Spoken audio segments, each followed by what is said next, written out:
Le Cameroun qui fait la risée du monde entier, avec le plus vieux président, depuis 43 ans. Ce Cameroun regorge aussi de ceux qui prétendent être des panafricanistes. Cameroon, which is a laughingstock around the world with the oldest president that has already ruled for 43 years, is also teeming with those who claim to be Pan-Africanists. These Pan-Africanists, who you often see on live streams on social media and on Afric media, worry the Cameroonians and even people in other African countries. They defend their interests because they have cronies in tax havens. They are paid for it. Cameroonian and African Pan-Africanists are political businessmen and businesswomen. They don't care about their own countries and their own people's miseries. These pseudo-intellectuals and Pan-Africanists, who have triple citizenships, travel far and wide, tell us things that don't exist, have never ever been close to their people.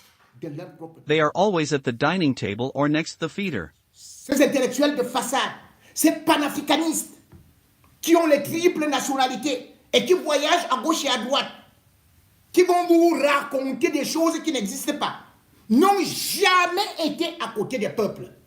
Jamais. Ils sont toujours à côté de la mangeoire. Let me repeat what the Cameroonian journalist just said. Cameroon, which is a laughingstock around the world with the oldest president that has already ruled for 43 years, is also teeming with those who claim to be Pan-Africanists. These Pan-Africanists, who you often see on live streams on the social media and on Afric media, worry the Cameroonians and even people in other African countries. They defend their interests because they have cronies in tax havens. They are paid for it. Cameroonian and African Pan-Africanists are political businessmen and businesswomen. They don't care about their own countries and their own people's miseries. These pseudo-intellectuals and Pan-Africanists, who have triple citizenships, travel far and wide, tell us things that don't exist, have never ever been close to their people. They are always at the dining table or next to the feeder. This Cameroonian journalist had the audacity to call out many black individuals in Africa who call themselves Pan-Africanists nowadays. As he said unequivocally, these individuals are political businessmen and businesswomen who have been undermining black societies. These phony Pan-Africanists represent not only a problem but also a threat for the survival of black Africans and other blacks around the world, because they have been undermining black societies for their personal benefits. Having said that about these fake Pan-Africanist Africans, I'm going straight to the main subject of this video. Marcus Mosiah Garvey, another well-known Pan-Africanist. I recently noticed that not everything about Marcus Garvey had been revealed, character-wise and leadership-wise. When it comes to Marcus Garvey, many blacks in Africa and in the Caribbean automatically credit him with pioneering Pan-Africanism. This is not true at all, but I'm not going to call these blacks in Africa and in the Caribbean ignorant, because people, in general, don't know until they learn or know. What blacks in Africa and in the Caribbean, especially the so-called intellectual class, claim to know is actually what their European colonizers or white supremacists tell or teach them in schools, at universities, or in gatherings. These blacks usually say things in the way white supremacists want them to, as they don't want to get out and learn things on their own. In Africa and the Caribbean, there is no such thing called intellectuals and academics that really stand up for the betterment and empowerment of their societies. The value of African so-called intellectuals in the African societies and their influence on Africans are quasi-inexistent. It is a failure and disaster out there in Africa and in the Caribbean. One can blame colonization for inculcating a colonial or submissive mindset within blacks in Africa and the Caribbean.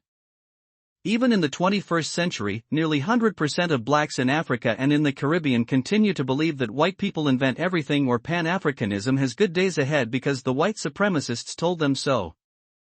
As far as Pan-Africanism is concerned, white supremacists have not told and will never tell these blacks in Africa and in the Caribbean that white supremacists infiltrated and derailed Pan-Africanism from its main goal a long time ago. Marcus Garvey did not start Pan-Africanism, and he never set foot on the African continent, this is a fact. He didn't join the Pan-Africanist movement until he moved to the United States. This is due to the fact that Marcus Garvey had no knowledge about Pan-Africanism prior to his arrival in the United States. Even if he had, he could not start a Pan-Africanist movement in his home country Jamaica because of the colonial mindset that permeate every aspect of daily life of black people in Africa and the Caribbean. Let's not lie to ourselves.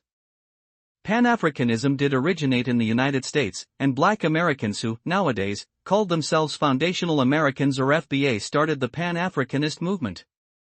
There is no way Marcus Garvey could be the brainer behind Pan-Africanism. Pan-Africanism had already been cultivated and practiced by black Americans before Marcus Garvey arrived in the United States. Blacks in Africa and in the Caribbean should know that if they rely on white people for knowledge and truths, they would always miss the knowledge train. In 1939 in Mississippi, a die-in-the-wool white supremacist and senator called Theodore Bilbo had an idea of getting rid of black Americans in the United States, and he subsequently introduced a plan called the Greater Liberia Act. Theodore Bilbo was not the man of his time, as the white media tends run interference for all white supremacists, but he was ahead of his time when it comes to extreme anti-black racism. The goal of his plan was to remove all black Americans from the United States or send them to Liberia in order to make the United States all-white country. Marcus Garvey, then living in exile in the United Kingdom, bizarrely supported Theodore Bilbo's plan and started to encourage black Americans to move to Liberia. At the same time, many black American activists, politicians, scholars such as William Du Bois, Phil Randolph, and Frederick Douglass vehemently opposed Theodore Bilbo's plan. They believed that the United States is the ancestral land or country of origin of black Americans, and therefore they would not let white supremacists remove them from it. Yet Marcus Garvey was proficient and sincere in many things he engaged in, but there were also many flaws in his visions, actions, and attitude. This is one of his flaws. The fact that Marcus Garvey subscribed to this hardcore white supremacist's plan shows that he didn't genuinely embrace Pan-Africanism that was then important to black Americans or foundational black Americans. His behavior is not only treason but also a conspiracy with enemies. Though it is hard to tell the exact period the Pan-Africanist movement was infiltrated and derailed by white supremacists, I can say for sure that it happened around the time Marcus Garvey supported this evil plan and during the time he became very noisy with the Pan-Africanist movement. One might think that what Marcus Garvey did behind Pan-Africanism would never happen again, but it is not true. Even today in Africa and the Caribbean, many black individuals still hide behind Pan-Africanism and use it for their personal benefits only. They don't care about what their own people have been dealing with or what their own people have been going through. Just like the Cameroonian journalist was saying in the video, Pan-Africanism has become a highway for many black individuals to do business. They use their social status and hide behind Pan-Africanism to get personal benefits, just like the so-called revolutionary presidents Assimi Goïta of Mali and Abdourahmane Tiani of Niger hide behind fake revolution and Pan-Africanism to undermine other black Africans in other African countries. A while ago, I posted on here a video in which I describe how Presidents Assimi Goïta, Abdourahmane Tiani, and even Ibrahim Traoré have been shamelessly supporting some African brutal dictators against Africans. Among the dictators these Sahel presidents have been supporting politically and militarily is Faure Gnassingbé, a dynastic and brutal dictator who has been oppressing, starving, and dehumanizing the people of Togo for decades. By the way, Tony Blair, the former Prime Minister of the United Kingdom, and Dominique Strauss-Kahn, the former director of IMF who was arrested in a sex scandal in New York, have been the advisors of the brutal dictator Faure Gnassingbé since they left office. Like Presidents Assimi Goïta, Abdourahmane Tiani, and Ibrahim Traoré, the brutal dictator Faure Gnassingbé also describes himself as a Pan-Africanist. The ascendance of Assimi Goïta and Abdourahmane Tiani to power has also given a momentum to many so-called African Pan-Africanists who have constantly traveling to Mali and Niger to bump shoulder or take pictures with Assimi Goïta and Abdourahmane Tiani in order to boost their public images. Marcus Garvey's complaisance with Theodore Bilbo's plan is not different from what Pan-Africanists, black activists, black intellectuals, and black politicians in Africa and the Caribbean are or have been doing against their own people. These Pan-Africanists, intellectuals, and politicians have been working with enemies to undermine their own people. Because many Pan-Africanists have embraced some dishonest practices in Africa and the Caribbean, black people in Africa and Caribbean still have a long way to go when it comes to asserting themselves, controlling their destiny, and being politically and economically free on their own lands in their own country. Some observers have gone further by stating that black African and Caribbean nations still don't have future. From my personal perspective, this is not a biased assessment. Some candid and bold analysts could say that the dire situation blacks in Africa and Caribbean find themselves in is not a curse but the result of their constant mistakes or wrongdoing.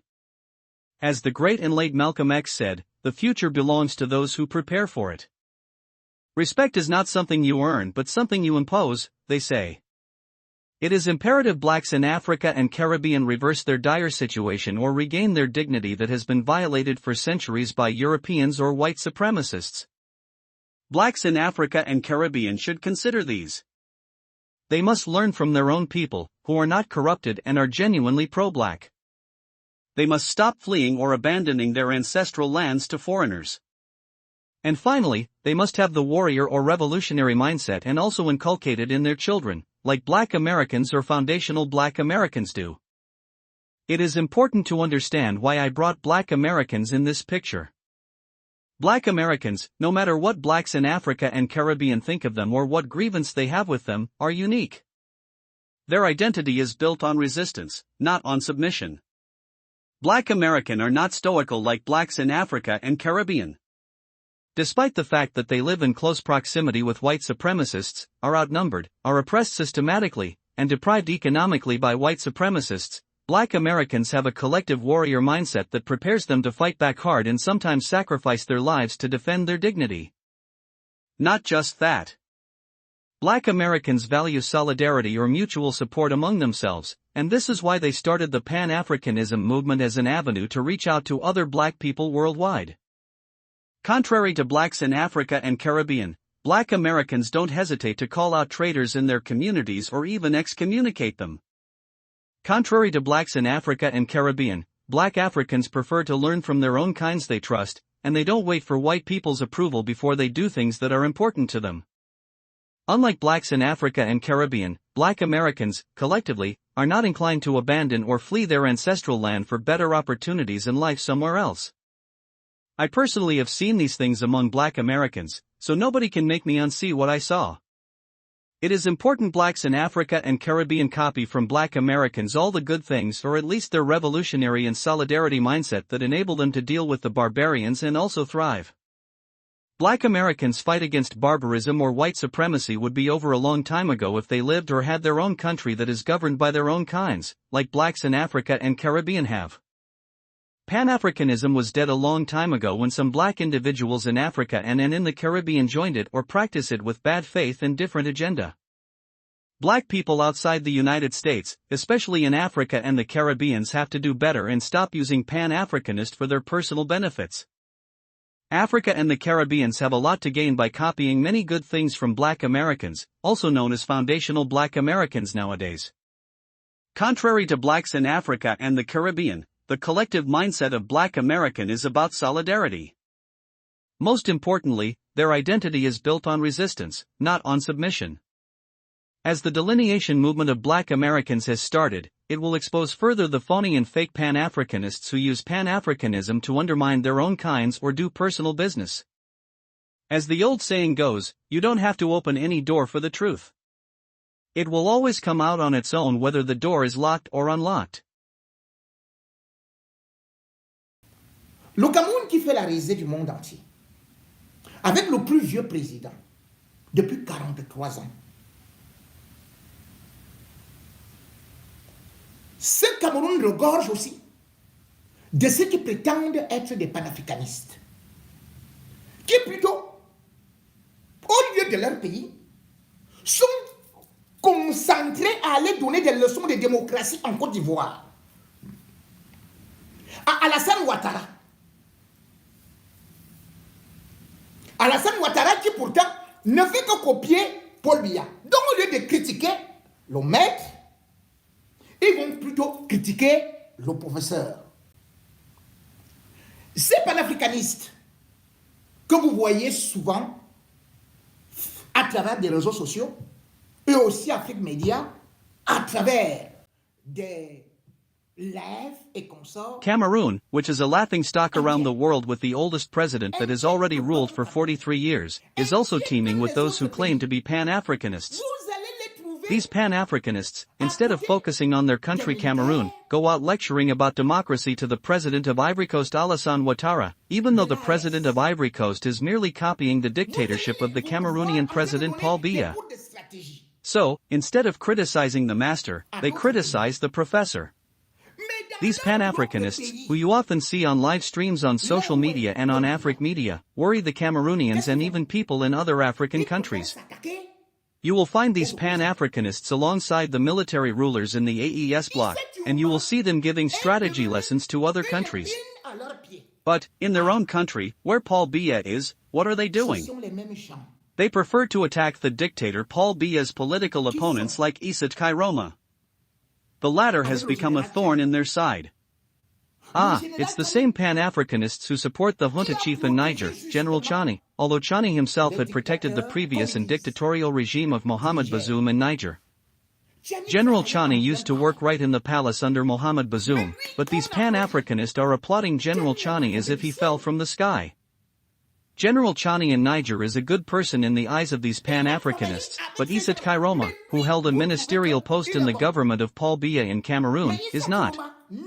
These Cameroonian Pan-Africanists used to work with the dictator Blaise Compaoré of Burkina Faso, yet the same Pan-Africanist fought against the revolutionary and nationalist President Thomas Sankara of Burkina Faso and also against the nationalist President Laurent Gbagbo of Ivory Coast. What's even more extraordinary is that these Pan-Africanists can tell you today that they have to come to the aid of Africans, and the next day they will tell you that the best way is to sign agreements with Russia. But, the problem is that they present Russia as a land of paradise Africa should look to. Now ask yourself, how can you say that others are with France, but you yourself have the French citizenship? In fact, these Pan-Africanists are also paid by the African dictators to demoralize Africans so that no change or revolution ever happens. Among these Pan-Africanists, there is a woman who claims to be pro-Russian, renames herself Lady of St. Petersburg, Lady of Sochi, etc. How can I understand when I am told that these are Pan-Africanists or these are female Pan-Africanists? What is really going on?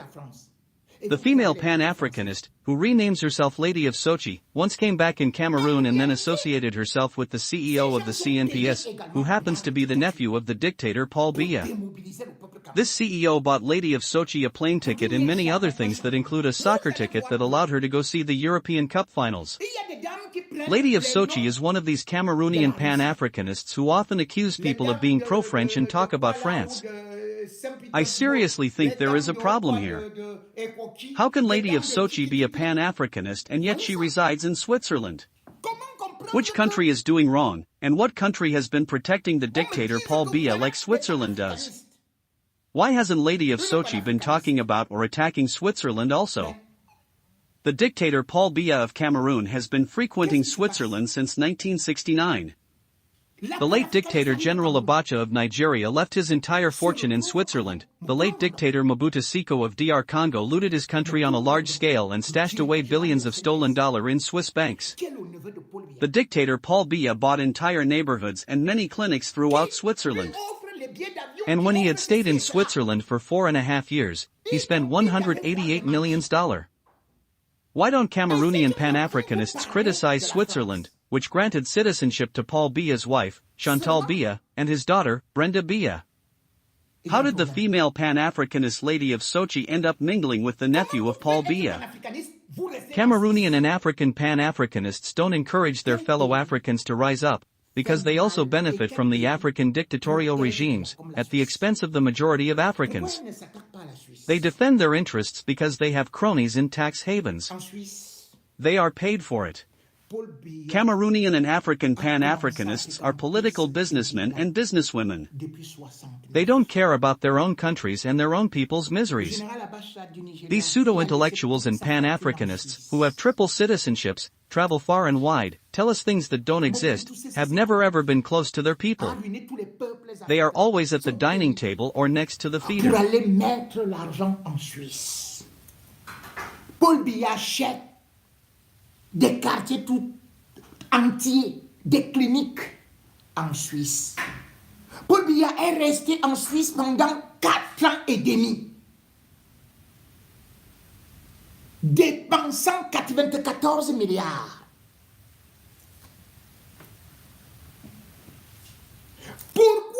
panafricanistes ne critiquent pas la Suisse, qui héberge Chantal Biya, Brenda Biya, qui a donné la nationalité à Biya. Comment se retrouve-t-il avec les neveux de Biya? Ils n'encouragent pas. Ils défendent leurs intérêts. Parce qu'ils sont des cons dans des paradis fiscaux. Ils sont payés pour ça. C'est des businessmen et businesswomen politiques.